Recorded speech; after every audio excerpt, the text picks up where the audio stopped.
Hello viewers, my name is Chanchal Kumar Dey. আজকে এই ভিডিওতে আমি ক্লাস 10 এর লেসন 4 এর my own true family a beautiful poem written by Ted Hughes এর যে 4 নম্বর স্ট্যান্ডাটা আছে, সেই 4 নম্বর স্ট্যান্ডাটা পড়ে শোনাবো এবং তার অর্থটা সহজ সরল বাংলায় বোঝানোর চেষ্টা করব।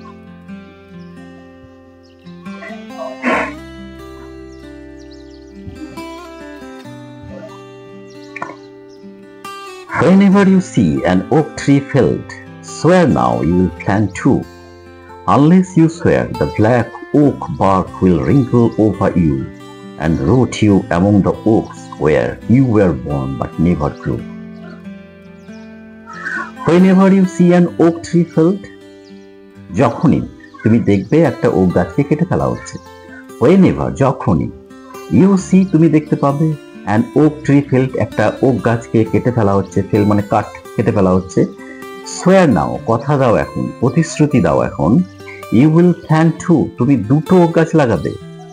unless you swear, যদি না তুমি কথা দাও, যদি না তুমি প্রতিশ্রুতি দাও, the black oak bark will wrinkle over you, তাহলে এই যে ওক গাছের কালো ছাল, এটা তোমাকে জড়িয়ে ধরবে, তার ভাঁজের মধ্যে ভরে নেবে। and root you among the oaks, এবং পুঁতে দেবে, কবর দেবে তোমাকে ওই ওক গাছের মাঝে, এই প্রকৃতির মাঝে, where you were born, যেখানে তোমার জন্ম হয়েছিল, but never grew, কিন্তু কখনো তুমি বড় হয়ে ওঠো।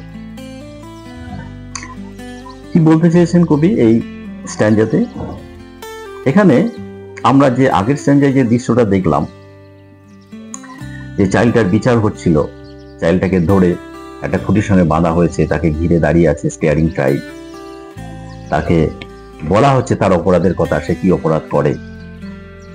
তারপরে তাকে একটা কন্ডিশন দেওয়া হচ্ছে, শর্ত দেওয়া হচ্ছে। কি শর্ত সেটা দিচ্ছে? তো whenever you see an oak tree felled, যখনই তুমি একটা ওক গাছকে কাটতে দেখবে, তোমার চোখের সামনে এরকম একটা কাজ করা হবে, প্রকৃতিকে ধ্বংস করা হচ্ছে, প্রকৃতির উপর অত্যাচার করা হচ্ছে, একটা ওক গাছকে কেটে ফেলা হচ্ছে, এরকম একটা দৃশ্য তোমার চোখের সামনে যখনই দেখবে, swear now you will plant two, কথা দাও এখন, প্রতিশ্রুতি দাও, এরকম দৃশ্য দেখলে তুমি সেটা বাধা দেবে, তুমি একটার পরিবর্তে দুটো গাছ লাগাবে।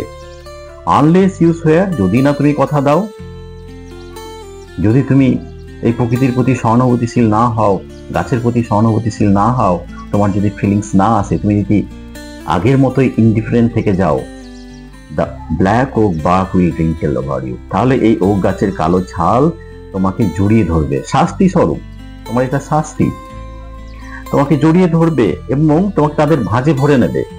and root you among the oaks, এবং পুঁতে দেবে, কবর দিয়ে দেবে, পুঁতে দেবে তোমাকে এই ওক গাছের মাঝে, এই প্রকৃতির মাঝে, where you were born, যেখানে তোমার জন্ম হয়েছিল, but never grew, কিন্তু কখনো তুমি বড় হও না। জন্ম হয়েছে, বড় হয়নি, মানে কি বলতে চেয়েছে? আমরা অনেক সময় বলি, অনেক বড় মানুষকে বলে থাকি, শুনে থাকি যে বলে তুই আর বড় হলি না, মানে বড় তো হয়েছে, মানে কি বলতে চাইছে? তোর আর বোধ হলো না, জ্ঞান হলো না। এখানে ঠিক মানব জাতিরও তাই অবস্থা। অনেক মানব জাতির সৃষ্টি অনেক আগে হয়েছে, প্রকৃতি দেখেছে মানব জাতির সৃষ্টি রহস্য, প্রকৃতি জানে, গাছপালারা জানে, দেখেছে, গাছপালাই তো মানব জাতিকে বাঁচিয়ে রেখেছে, তাদের উপর নির্ভর করেই মানুষ বেঁচে আছে, বড় হয়েছে। তো এখানে বলছে বড় হয়ে ওঠেনি, মানে কি বলতে চাইছে? তোমার বোধ আসেনি, বিবেক আসেনি, বিবেক জাগেনি, প্রকৃতির প্রতি তোমার কোনো ফিলিংস আসেনি, এখনো তুমি প্রকৃতির প্রতি উদাসীন হয়ে আছো। প্রকৃতি তোমাকে প্রতিনিয়ত সাহায্য করছে, প্রকৃতির জন্যই তুমি বেঁচে আছো, গাছের জন্যই তুমি বেঁচে থাকতে পারছো, কিন্তু সেই গাছের প্রতি তোমার এখনো কোনো সহানুভূতি নেই, সেই প্রকৃতি রক্ষার কোনো দায়বদ্ধতা তোমার মধ্যে এখনো নেই, তুমি এখনো কোনো রেসপন্সিবিলিটি নিতে শেখোনি, এখনো তুমি রেসপন্সিবল হওনি। এটাকে বলা হচ্ছে তুমি বড় হওনি, নেভার গ্রু।